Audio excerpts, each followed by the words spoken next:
Olá, tudo bem? Vamos trabalhar então mais uma data comemorativa. Hoje vamos falar sobre o 7 de setembro, que é o dia da independência do Brasil. Vamos entender como é que se deu o processo da independência do Brasil. A independência do Brasil foi declarada em 7 de setembro de 1822, quando aconteceu o Grito do Ipiranga. A independência do Brasil foi o processo histórico de separação entre Brasil e Portugal, que se deu em 7 de setembro de 1822. Por meio da independência, o Brasil deixou de ser uma colônia portuguesa e passou a ser uma nação independente. Com este evento, o país organizou-se como uma monarquia que tinha Dom Pedro I como imperador. Uma das primeiras aulas que eu falei foi sobre o dia do fico, né? Que Dom Pedro declarou, né? Então, diga ao povo que fico, é para o bem geral da nação. Né? Então, depois, passado um tempo, então ele declarou a independência do Brasil também. Né? A independência do Brasil tem uma grande ligação com a transferência da corte portuguesa para a colônia, em 1808. Os acontecimentos que se passaram no intervalo de tempo entre 1808 e 1822 levaram ao desgaste da relação entre a elite brasileira, sobretudo a do Sudeste, com o Reino de Portugal. Então, por que houve um desgaste com a elite brasileira? Porque eles queriam a independência do Brasil e Portugal não queria, né? Tanto que houve até algumas guerras contra Portugal, pedindo para se livrar da corte portuguesa. Né? Aqui então é o rei Dom João VI, né? É um quadro pintado ele chegando no Brasil com a família real. Tá? Vamos ver aqui, a corte portuguesa resolveu mudar-se para o Brasil no fim de 1807 para fugir das tropas napoleônicas que invadiram Portugal em represália pelo país ter furado o bloqueio continental. Eles tinham um tratado, né, e Portugal furou esse bloqueio. Né, e Napoleão estava invadindo todos os países que não respeitavam mais o bloqueio. E um deles foi Portugal. Então, Dom João VI pegou a Dona Maria e veio para o Brasil. Né? O que era esse bloqueio continental?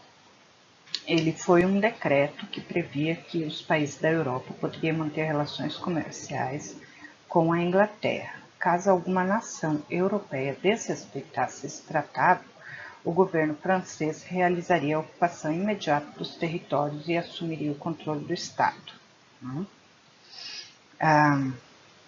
Para firmar essa punição, Napoleão tinha à disposição um dos mais bem treinados e amplos exércitos terrestres de todo o Velho Mundo.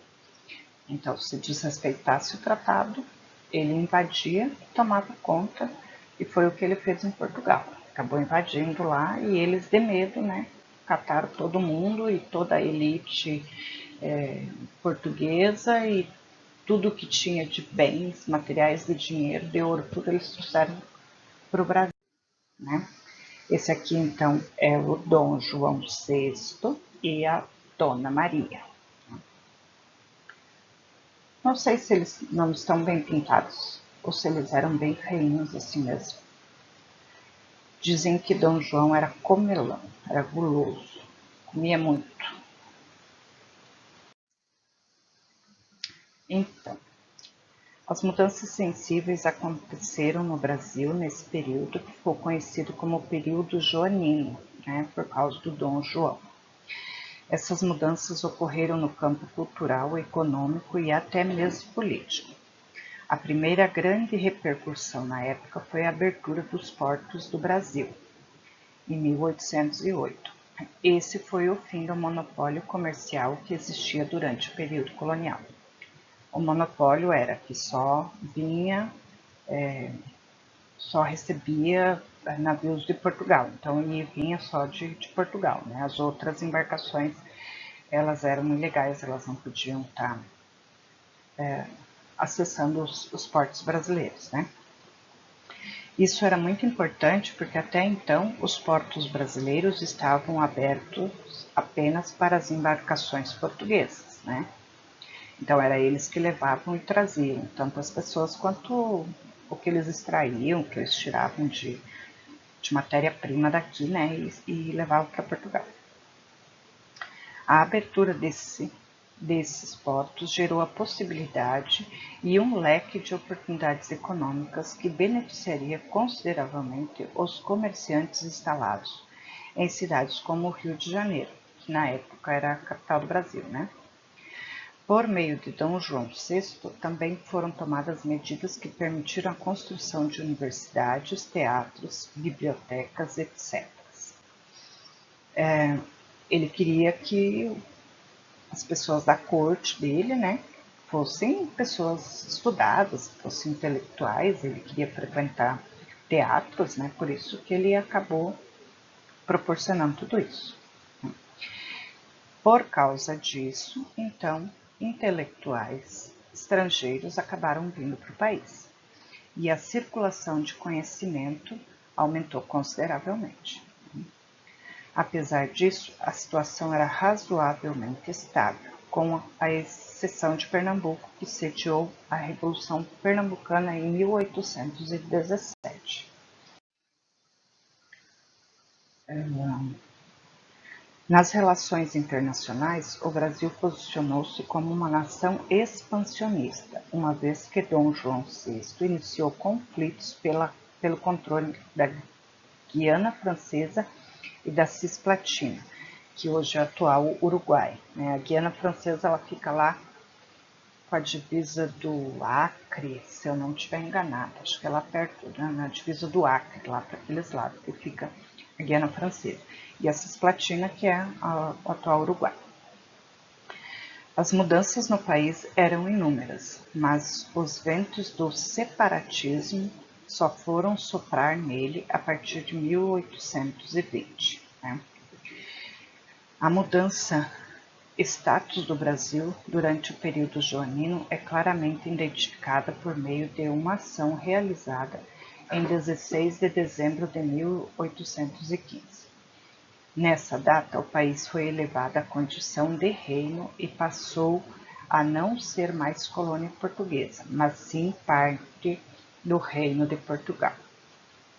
Com isso, esse último passou a chamar-se, então, Reino de Portugal, Brasil e Algarves. Eles deram esse nome para o Brasil, que era uma extensão do Reinado de Portugal. Né? Eu acho que aqui é a Revolução Liberal do Porto. Então, a situação de Portugal naquele momento era muito ruim, pois o país enfrentava uma crise política e econômica em consequência da invasão francesa, né, do Napoleão. E para agravar a situação dos portugueses, o rei Dom João VI estava no Rio de Janeiro e distante demais dos problemas da metrópole. Na verdade, ele fugiu de lá para não participar da bagunça, né?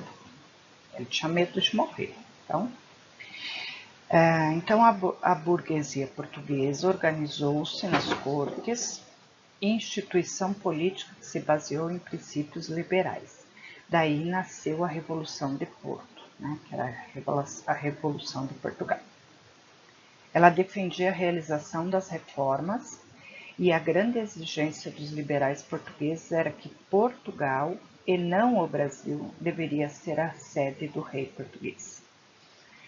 Então, com isso, eles exigiam a volta do rei para Portugal. Né? Então, dentro desse contexto, os liberais portugueses passaram a exigir o retorno do rei para Portugal. E Dom João VI não tinha nenhuma intenção ele não tinha intenção de ir embora, né? Os portugueses também exigiram que o monopólio comercial fosse restabelecido no Brasil, e as exigências demonstraram para a elite brasileira o desejo dos portugueses de restaurar os laços coloniais com a colônia. Então, a elite portuguesa ela queria que o Brasil continuasse sendo colônia e que o monopólio comercial fosse só dos portugueses, né, que não liberasse para mais ninguém. Então, o rei de Portugal passou a ser ameaçado de ser destituído do seu trono. Se ele não voltasse para Portugal, ele ia deixar de ser o rei, né?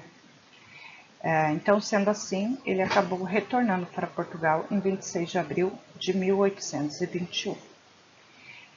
E ficou o seu filho, esse aqui é o Dom João, o Gorduchinho, né? Então, ficou o seu filho, né, o Pedro de Alcântara, que foi deixado no Rio de Janeiro como príncipe regente do Brasil. Tá?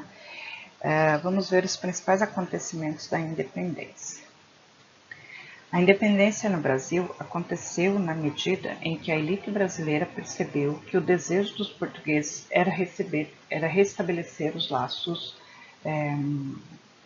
coloniais, né? Que eles queriam que continuasse, que Dom João voltasse, que tudo continuasse como era antes, colônia e dependente totalmente de Portugal, né? Quando a relação ficou insustentável, o separatismo surgiu como opção política e o príncipe regente acabou sendo convencido a seguir esse caminho. As cortes de Portugal tomaram medidas que foram impopulares aqui no Brasil, tais como a exigência do príncipe regente e a instalação de mais tropas no Rio de Janeiro. Então, que volte o Pedro de Alcântara para Portugal e vamos colocar mais tropas portuguesas lá para tomar conta, para continuar o colonialismo e os portugueses vão deter os brasileiros para eles não se rebelarem, né? Então, os portugueses tratavam os representantes brasileiros que iam a Portugal para negociar com desdém. Então, a elite brasileira ia até Portugal para reivindicar as coisas, enfim, e eles eram maltratados, né? Quando os portugueses exigiram o retorno do príncipe a Portugal, foi organizado um movimento de resistência contra a medida. Desta forma, foi criado aqui no Brasil o Clube da Resistência, e o Senado brasileiro recebeu uma carta contendo milhares de assinaturas que defendiam que o príncipe ficasse no Brasil. Então, esse aqui é uma das datas comemorativas que eu trabalhei lá no início, né, que fala sobre o dia do fico, né. Então, eles receberam aproximadamente 8.000 assinaturas pedindo que o Dom Pedro ficasse, né. Então, o movimento exigia a permanência de Dom Pedro, que motivou a desafiar a ordem das cortes, e isso resultou no dia do fico, em 9 de janeiro de 1822. Na ocasião, Dom Pedro anunciou publicamente que permaneceria no Brasil, né? Aí tem a famosa frase: se é para o bem geral da nação, diga ao povo que fique, né? Apesar de uma forte insatisfação, o separatismo ainda não era uma opção consolidada na cabeça dos brasileiros. A relação entre Portugal e Brasil continuava ruim. E em maio de 1822 foi decretado o Cumpra-se, lei que determinava que as medidas aprovadas em Portugal só valeriam no Brasil se Dom Pedro aprovasse. A essa altura, a ideia do separatismo já estava bastante propagada, tanto que em junho foi convocada uma eleição para a formação de uma Assembleia Constituinte. O caminho do rompimento seguia a todo vapor, e a ideia de elaborar uma Constituição para o Brasil reforçava isso. A forma como Dom Pedro conduziu esse processo foi bastante influenciada por sua esposa, a Dona Maria Leopoldina, e pelo seu conselheiro José Bonifácio. Eu acho que eu tenho. Então, aqui a dona Maria Leopoldina e o seu José Bonifácio, né, que era o seu conselheiro, e que ajudava eles a, na, no destrinchar da independência. Né? O José Bonifácio ele teve muita influência sobre Dom Pedro e principalmente dava muitas ideias para Dona Maria Leopold. Né? Então, a Declaração da Independência. A situação agravou-se em agosto, quando as ordens chegaram de Portugal. As cortes atacavam os privilégios brasileiros, acusavam José Bonifácio de traição e ordenavam o retorno de Dom Pedro. Isso fez Dona Maria Leopoldina convocar uma sessão extraordinária presidida por José Bonifácio em 2 de setembro. Nessa sessão, ficou decidido que era o momento de declarar a independência do Brasil. Porque a Dona Maria Leopoldina, que era esposa do Dom Pedro, ela tinha muita influência, né, e muita participação. Mesmo naquela época em que as mulheres não tinham voz e nem vez, né? Então, nessa sessão ficou decidido que era o momento de declarar a independência do Brasil. Uma declaração de independência foi redigida e enviada junto às cartas portuguesas para Dom Pedro. Né? Então, o regente estava indo para São Paulo, né? E no meio do caminho ele foi alcançado por um mensageiro e era justamente no dia 7 de setembro. Então, às margens do rio Ipiranga, né, que provavelmente ele estava passando ali perto, ele inteirou-se da situação e, segundo ficou registrado na história oficial brasileira, que ele teria realizado o grito da independência. Né? Então, aqui às margens do rio Ipiranga, ele então declarou a independência do Brasil. Tá? O grito ficou conhecido como Grito do Ipiranga. Né? Os historiadores, porém, afirmam que não existem muitas evidências que comprovam se o grito tenha de fato acontecido. Né? Assim que a proclamação da independência foi realizada, em 7 de setembro de 1822, os governos provinciais indicados pela coroa portuguesa se rebelaram contra o recém-empossado Dom Pedro, porque tinha uma parte que ainda recebia ordens do rei, né, de Portugal, e era contra o Dom Pedro. Eles não queriam a independência do Brasil, eles queriam continuar sendo colônia de Portugal. Né? Então, em um país com dimensões continentais, esse tipo de rebelião poderia ameaçar seriamente a manutenção da unidade territorial brasileira. Entre as províncias que se rebelaram, destacamos a Cisplatina, que é o atual Uruguai agora, né? Ela fazia parte do Brasil nessa época, né? A Bahia, o Piauí, Pará e o Maranhão. Sem condições de enfrentar os levantes de modo autônomo, o governo brasileiro contratou o serviço militar e oficiais estrangeiros, como o lorde inglês Thomas e o marechal francês Pierre. Entre os meses de julho e agosto de 1823, esses oficiais lutaram contra os levantes que tomaram as regiões norte e nordeste do território brasileiro. Alguns meses mais tarde, os revoltosos da região da Cisplatina foram igualmente vencidos.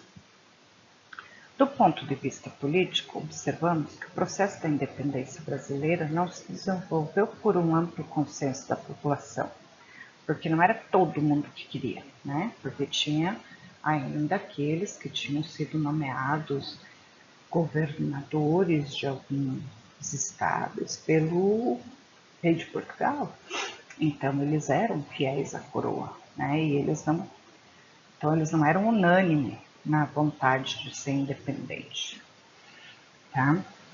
Então vemos que a natureza elitista na nossa emancipação política ainda foi ponto de partida para diversas outras crises que aconteceram no primeiro reinado. Né? Além disso, vemos que a consolidação da independência custou a realização de gastos que já colocavam a nossa frágil economia em uma situação ainda mais delicada. Não bastava pacificar os desentendimentos provinciais. Para que o Brasil tivesse condições de estabelecer um Estado autônomo e soberano, era indispensável que outras importantes nações reconhecessem a sua independência. Então, se outras nações importantes, tanto da Europa como da América, reconhecessem que o Brasil tinha direito à sua independência, ele teria mais força contra Portugal. Então, lá em 1824, buscando cumprir sua política de aproximação com outras nações americanas, os Estados Unidos reconheceu o desenvolvimento da independência do Brasil. Então, foi um importante aliado para o Brasil nessa época. Apesar da importância de tal manifestação, o Brasil teria que fazer com que Portugal, na condição de antiga metrópole, reconhecesse o surgimento da nova nação. Aí, nesse instante, a Inglaterra apareceu como intermediária diplomática e viabilizou a assinatura de um acordo. Então, a Inglaterra tinha muito interesse tanto em ficar de bem com Portugal quanto com o Brasil, por causa das rotas marítimas eles ainda tinham escravidão, então eles ainda lucravam muito com isso. Então, em 29 de agosto de 1825, o Tratado de Paz e Aliança finalmente é oficializado e reconhecido pelos lusitanos. Então, aqui é o Tratado de Amizade e de Aliança. O príncipe regente e o rei do Reino Unido, seria de Portugal. O príncipe regente de Portugal e o da Grã-Bretanha e Irlanda, que esse aqui é os ingleses, Então, segundo esse acordo, o governo brasileiro deveria pagar uma indenização de 2 milhões de libras esterlinas para que Portugal aceitasse a independência do Brasil. O que isso quer dizer? O Brasil teve que pagar 2 milhões de libras para Portugal poder assinar o tratado e aceitar a sua emancipação. Além disso, Dom João VI, rei de Portugal, ainda preservaria o título de imperador do Brasil. Ele ainda queria ser imperador do Brasil, mesmo já tendo retornado para Portugal e ter recebido uma boa quantia, o que fez com que o Brasil ficou endividado. Então, a dívida externa já começou lá na independência do Brasil. Então, essa última exigência, na verdade, manifestava o interesse que o monarca lusitano tinha em reunificar os dois países em uma só coroa. Ele continuava com a intenção de que Portugal e o Brasil fossem um só. Na condição de nação recém-formada, o Brasil não tinha condições de pagar a pesada indenização estabelecida pelo tratado. Nesse momento, os ingleses emprestaram os recursos que asseguraram o pagamento desse valor. Nós vamos ver o que tem por trás disso.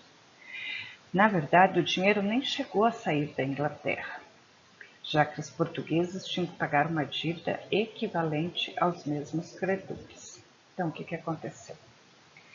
A Inglaterra emprestava esse dinheiro para o Brasil, mas ela não entregou para Portugal, porque Portugal devia para a Inglaterra. Então, resumindo, a dívida de Portugal com a Inglaterra foi quitada e o Brasil ficou devendo para a Inglaterra, porque ele tinha pego esse dinheiro emprestado. É aí que começa a dívida externa do Brasil. Pelo menos eu acho que mas a gente tem que aprofundar. Então, Dom Pedro é coroado o imperador do Brasil. Aqui é a coroação de Dom Pedro. Então, ele foi nomeado Dom Pedro I em 1º de dezembro de 1822. Com isso, foi inaugurado o primeiro reinado, que durou de 1822 a 1831. Após o reconhecimento português, várias outras nações da Europa e da América foram impelidas a realizarem o mesmo gesto político. Com isso, o Brasil poderia estabelecer negócio com outras nações do mundo através da assinatura de acordos e estabelecimento de tratados de comércio, né? Então, deixa eu ver aqui. Mesmo gesto político, tá? Nesse aspecto, a Inglaterra logo se apressou para que o governo brasileiro reafirmasse as suas taxas aduaneiras no Tratado de 1810. Logo em seguida, os ingleses pressionaram politicamente o Brasil para que o tráfico de escravos fosse expressamente proibido até 1830. Que lá na aula da abolição da escravatura, eu falo sobre essa pressão dos ingleses, né? Porque como eles queriam ter a rota marítima liberada e eles tinham muita mercadoria para vender, eles não queriam mais que houvesse o tráfico de escravos, né? Aí veio a tal da Lei Feijó, que proibiu o tráfico de escravos, mas era aquela máxima, né, para inglês ver que na verdade não funcionou, eles continuaram fazendo isso por rotas clandestinas, né? Contudo, mediante o interesse dos grandes proprietários, Dom Pedro I não se mostrou disposto a resolver essa questão. No fim das contas, a questão do escravismo se arrastou até os finais do século XIX, quando a princesa Isabel finalmente aprovou os termos da abolição, né? Então, isso aí foi lá em 1822, a independência. A abolição só foi assinada lá em 1888, né? Muitos anos depois. Lá em 1828, Dom Pedro estabeleceu uma política livre cambista ao estender a taxa alfandegária de 15%, anteriormente exclusiva aos ingleses, a todas as demais nações do mundo. Por fim, essa medida instituiu como um novo obstáculo para a modernização da nossa economia, né? Ao longo da sua trajetória, o governo imperial se viu obrigado a contrair vários empréstimos que supriam a demanda interna por produtos industrializados. Então, ele acabava comprando e não tendo como pagar e adquirindo empréstimos e foi endividando o país. Lá já em 1828, 27, 26, enfim, ali as dívidas já começaram por se arrastando, foi deixando de herança, né, para os próximos governantes, né? Mas a gente não vai entrar em muitos detalhes porque a história é muito longa, né? Existe todo um processo até chegar aqui, até chegar hoje, né? Mas a gente precisa comemorar o nosso dia 7 de setembro, porque é um fato histórico e porque faz parte da nossa história, né? E que foi graças à coragem e à determinação, né? Dom Pedro nos livrou de Portugal, declarou a independência do Brasil e hoje somos uma grande nação, né?